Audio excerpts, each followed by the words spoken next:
Reka nkwifuriza ibihe byiza ni nako ikaze makuru ndetse n'ibiganiro bitandukanye kuri M247 TV mu makuru atandukanye dukomeje kujya tubagezaho. Hanyuma makuru atugeraho muri aka kanya avuga yuko Dr Kayumba avuga ko umuyobozi mu ishyaka rye yashinze yafashwe n'abantu batazwi. Umunyapolitike Dr Kayumba Christopher kuri uyu 22/21 yatangaje ko umunyamabanga ushinzwe ubukangurambaga mu ishyaka RPD aherutse gushinga Nkusi Jean Bosco yafashwe n'abantu bataramenyekana ejo hashize. Ni amakuru Dr Kayumba Christopher yatangaje ikinyamakuru bwiza.com cyandikira ku butaka bw'u Rwanda nyuma y'ubutumwa bw'impuruza iri shyaka ryari rimaze gutangira ku rubuga rwa Twitter rigira riti ejo hashize twamenye ko umunyamabanga wacu ushinzwe ubukangurambaga Jean Bosco Nkusi yafatiwe kuri CHUK ibitaro bya Kaminuza ya Kigali ariko ntitwabashije kumenya impamvu naho aherereye. Ubu butumwa rero bukomeza bugira buti twahamagaye umuvugizi wa polisi ariko telefone irafunze, ubwo twavuganaga n'umwungirije yatubwiye ko ntacyo abiziho na RIB nuko mu by'ukuri ati nibyo badusubije. Dr Kayumba Christopher yabwiye ikitangazamakuru ko atazi icyo Nkusi yaragiye gukora kuri CHUK ibitaro bya Kaminuza ya Kigali, gusa ngo ejo mu masaha 8 baravuganye amubwira ko hari abantu agiye guhura nabo. Yagize ati ntabwo nzi icyo yaragiye gukora kuri CHUK ku bitaro bya Kaminuza ya Kigali, ati naherukaga kuvugana nawe mu masaha 8 ejo ambwira yuko hari abantu agiye guhura nabo, ntabwo rero nari nzi icyo yaragiye gukora kuri CHUK.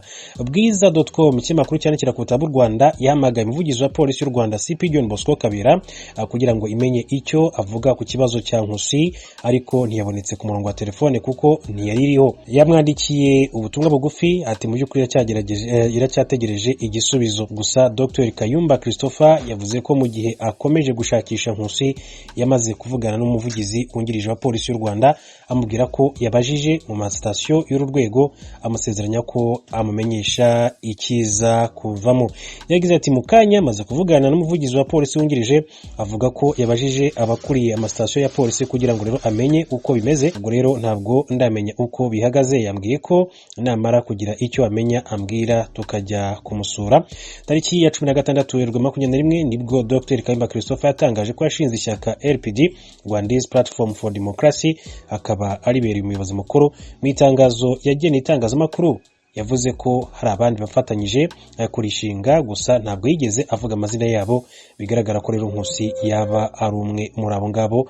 Uyu nguyu rero Nkusi akaba ari umunyamabanga mukuru ushinzwe ubukangurambaga, akaba yitwa Jean Bosco Nkusi. Rero bikavuga ko yafatiwe kuri CHUK ku bitaro bya Kaminuza ya Kigali, ariko ntibabashije kumenya impamvu yafashwe ndetse naho yabaherereye kugeza magingo aya ngaya. Christopher Kayumba wabaye umwarimu muri Kaminuza y'u Rwanda ku itariki ya 16/21 nibwo yashinze ishyaka rya politiki iharanira demokarasi ryitwa RPD Rwandese Platform for Democracy.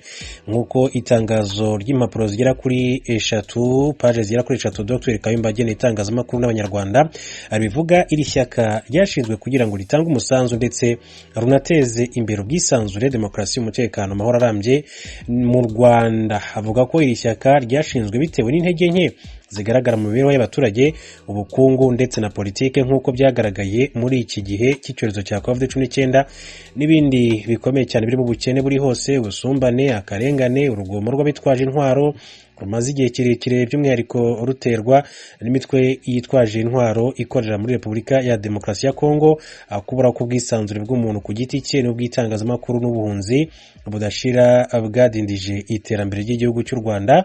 Yagize ati intego ya RPD ni gutanga umusanzu mu gushyira ku iherezo ibibazo ndetse no kugeza igihugu ku iterambere rirambye, ati kurushaho ku nzira y'amahoro ndetse na demokarasi. Ishyirwaho rya RPD kandi ngo rikaba rishingiye ku mateka ya politike y'imvangura yaranze igihugu, rikagendera ku buryo abanyarwanda bagaragaje kwihangana n'ubushobozi bwo gutsinda ingorane banyuzemo bakiyubakira ejo hazaza hazira amacakubiri, amakimbirane akomeye, kutoroherana, akarengane, ubwoba, ubwiganze, guheza, ubukene n'ubusumbane bukabije. Abanyamuryango bashinze iri shyaka rero n'abaturuka mu mpande zose z'ubuzima bw'igihugu nk'uko iri tangazo bivuga. Bose ati bahujwe n'icyizere n'inyota yo guteza imbere indangagaciro rusange z'ubumwe bw'igihugu, ubwisanzure, kwihanganira na kwizera hagati y'abaturage, umutekano wa buri wese, impuhwe ku benegihugu, uburenganzira bwo kubona umunezero nta bwoba cyangwa se inzitizi za leta zidakwiye.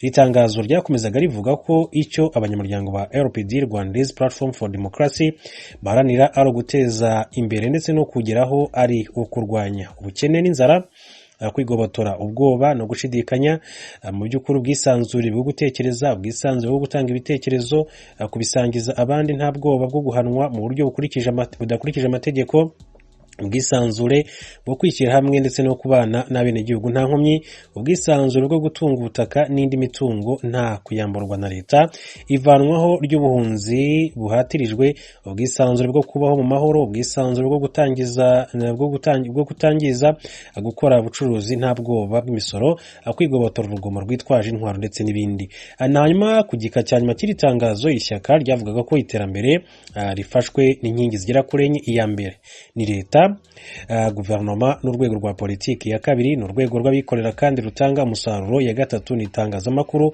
aho ibiganiro bya rubanda n'ibyo ku rwego rw'igihugu bikorerwa abaturage bakamenya. Irya kane ni imiryango iharanira inyungu z'abaturage, sosiyete sivile ihuriramo abaturage bakagira rero inyungu bakuramo. Abashinze iri shyaka rero ritarandikwa mu mashyaka ya politiki aba mu Rwanda nk'uko Dr Kayumba yabivuze, mu by'ukuri bahise banagirana ikiganiro n'itangazamakuru cyatambutse ku rubuga rwa Facebook rw'uyu muryango ku itariki ya 18 Werurwe 2021 hari ku isaha 5 z'amanywa ku masaha yo mu Rwanda. Mu by'ukuri akaba rero yaragiye agaruka ku bibazo bitandukanye abanyamuryango bakomeje kugenda bamubaza mu by'ukuri kigamijwe, ese yumva ibyo bifuza bazabigeraho gute, imigabo n'imigambi muri rusange, ese ko wafunzwe ko wakatiwe n'inkiko zo mu Rwanda mu by'ukuri izayoborera ishyaka gute. Yagiye nabigaruka avuga yuko kuba yatangiza igitekerezo cyo gushinga ishyaka bitavuze ko ari uzaba umuyobozi w'iri shyaka. Muri rusange ni Dr Kayumba Christopher, wabaye umwarimu muri kaminuza y'u Rwanda, umushakashatsi mu nzego zitandukanye ku bintu bitandukanye, akaba rero ari umwe mu bahanga ndetse no mu basesenguzi ku bijyana na politike mpuzamahanga igihugu cy'u Rwanda gifite. Gusa mu myaka mike ishize navuga ko nawe ntabwo byakomeje kugenda bimuhira, nyuma y'uko atawe muri yombi akanafungwa hafi umwaka wose muri gereza nkuru ya Nyarugenge Mageragere. Mu by'ukuri yakomeje kugenda asa nk'atakarizwa icyizere, gusa ikigaragara cyo nuko ibitekerezo aracyabifite kandi aracyagerageza gukora ibishoboka byose kugira ngo yongere agarure isura nziza muri rusange. Akaba rero yarabaye mwarimu ibihe bitandukanye muri kaminuza y'u Rwanda mu ishuri ry'itangazamakuru n'itumanaho. Umwaka waraye urumanye umunsi ku yundi, u Rwanda rwugaye imbibe ruhana n'ibihugu birimo Repubulika Iharanira Demokarasi ya Kongo mu ntumbero yo gukinga ikiza ca virusi ya corona.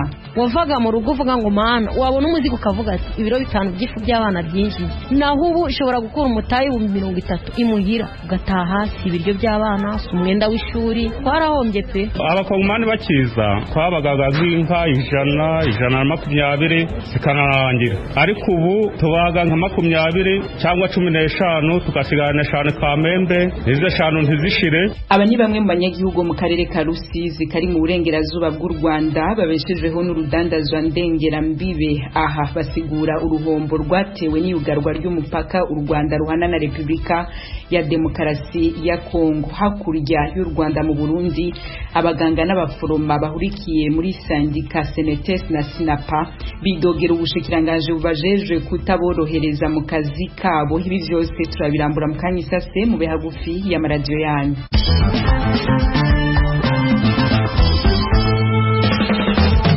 Nongere ndabahikaze. Ejo kwa Mungu umwaka warurumanye umunsi ku yundi, umupaka hagati y'u Rwanda na Repubulika ya Demokarasi ya Kongo wugawe mu ntumbero yo gutuzikiza ca virusi ya corona. Abakora ubucuruzi mu karere ka Rusizi kari mu burengerazuba bw'u Rwanda bagendewe na mugenzi wacu Temistocle Mutijima bamusiguriye ko ingingo zo korosha ubudandaje hagati y'ivyo bihugu bibiri atakinini zakuze ku gihombo c'umurengera batewe n'iyugarwa ry'imipaka. Ni icyemezo cyagize ingaruka nyinshi ku bacuruzi bato n'abaciriritse bakeshaga imibereho urwo rujya n'uruza hagati y'abaturiye imipaka. Abiganjemo abacuruzi bijyanye n'ibiribwa mu mujyi wa Kamembe bavuga ko ubwo bucuruzi bwahahungabaniye bikabije. Ubucuruzi ubu ngubu bwarahagaze kubera nyine kwambukiranya bitagikunda. Tumeze nk'abafunze isoko kandi turyirirwamo. wavaga mu rugo uvuga ngo mana wabona umuzigo ukavuga ati ibiro 5 by'ifu by'abana byinshi, naho ubu ushobora gukura umutayi wa 30 imuhira iminsi 3 yose yarangiye, ugataha si ibiryo by'abana, si umwenda w'ishuri, twarahombye pe. Abakongomani bakiza twabagaga nk'inka 120 zikanarangira, ariko ubu tubaga nka 20 cyangwa 15 tugasigana 5 Kamembe, izo 5 ntizishire. Iki kibazo mu bucuruzi bwambukiranya imipaka kiragaragarira no mu masoko yaha ku mipaka. Byinshi mu bibanza byahoze bicururizwamo biriho ubusa, abantu n'imbarwa. Twabuze abakiriya kandi n'isoko risari ryambaye ubusa rwose, namwe murabibona biragaragara. Aba bose bagiye bose abenshi bagiye bamurwa n'abakongomani, abandi barahomba kubona imisoro batangaga barayibura, bahitamo gutaha bajya mu rugo. Aba bose baritahiye bibera mu rugo kubera ko arabishyira hano ku gatara, ntagire umuntu umubaza ngo iki ni igiki. Ntabwo wagura pavuro nazihinze, ntiwaza kugura ibitunguru bihinze. Bitewe nuko babonaga nta bakiriya bahari, sanga rero aho kugira ngo abage inka ize kumuborana nta mukiriya uhari, bituma avuga ngo reka mbe mpagaritse ntegereze igihe wenda ibintu bizasubirira mu buryo. Abategetsi b'intara ya Kivu y'Epfo ku ruhande rwa Kongo n'ab'intara y'Iburengerazuba ku ruhande rw'u Rwanda baheruka kumvikana ku birebana no korohereza abacuruzi bato kwambuka imipaka muri ibi bihe by'icyorezo cya COVID-19. Hari mu mpera z'umwaka ushize wa 2020 ubwo mu biganiro byabahurije mu mujyi wa Bukavu, abo bemeranyije ko abacuruzi bafite inzandiko z'ingendo za pasiporo na laissez-passer bakwemererwa kwambuka bamaze kwipimisha no kugaragaza ko nta bwandu bwa COVID-19 bafite. Icyakora ku bw'aba bacuruzi b'Abanyarwanda ibi nta musaruro ugaragara byatanze mu bijyanye no kongera urujya n'uruza, kuko hakiri ukwifata cyane kuri bagenzi babo baturuka muri Kongo kandi ari bo bakiriya. Ikibazo kiri ku kiguzi cyo kwipimisha kigihenze ku ruhande rw'icyo gihugu gituranyi. Abakongomani batanga amadolari 30 ku muntu yambutse. Urumva ko rero n'amadolari 30 n'amafaranga menshi cyane.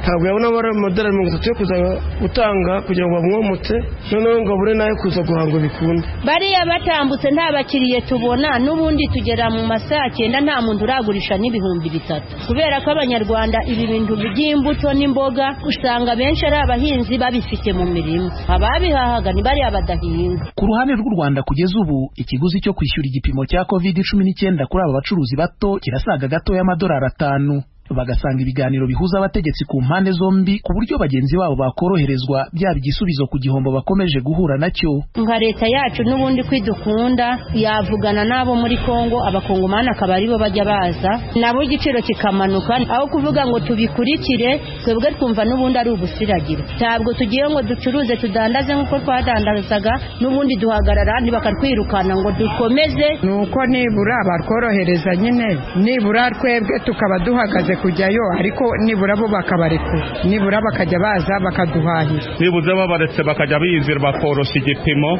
natwe byadufasha wenda n'abatwambuye bashobora kuzayaduha. Ijwi rya Amerika yagerageje kuvugisha inzego z'ubutegetsi mu karere ka Rusizi ku birebana n'icyifuzo cy'aba bacuruzi, ariko ntibyadukundira.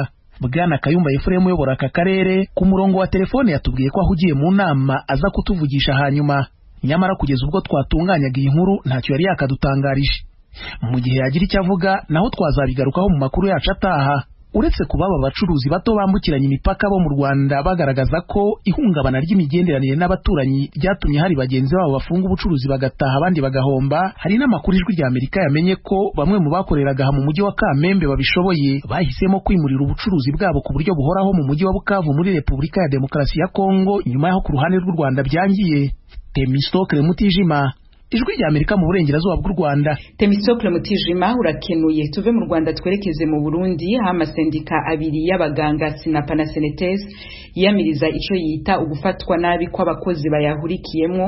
Mu kiganiro ayo masendika yarayahaye abamenyesha makuru kuri Noa Mungu yasiguye ko hari nk'abakozi bahindurirwa akazi hatisunzwe amategeko. Biyamiriza kandi ubunyonyezi bw'amatungo ya leta n'amategeko afatwa batagishijwe inama.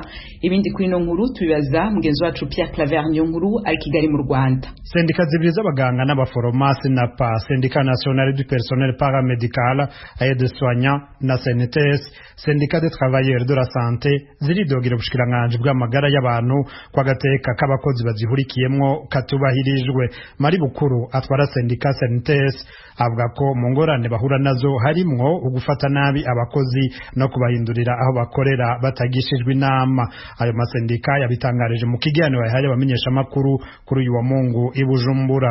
Hari ibibazo bijanye n'umutekano w'abakozi ku kazi, hari hindagurwa ry'akazi ry'agasakisaki ritisunga amateka n'amategeko, ryatumbera hanini abaserukira abandi mu masendika kubera ko bariko barashira habona ibikorwa vy'isesagurwa ry'ubutunzi canke vy'intwari itabereye.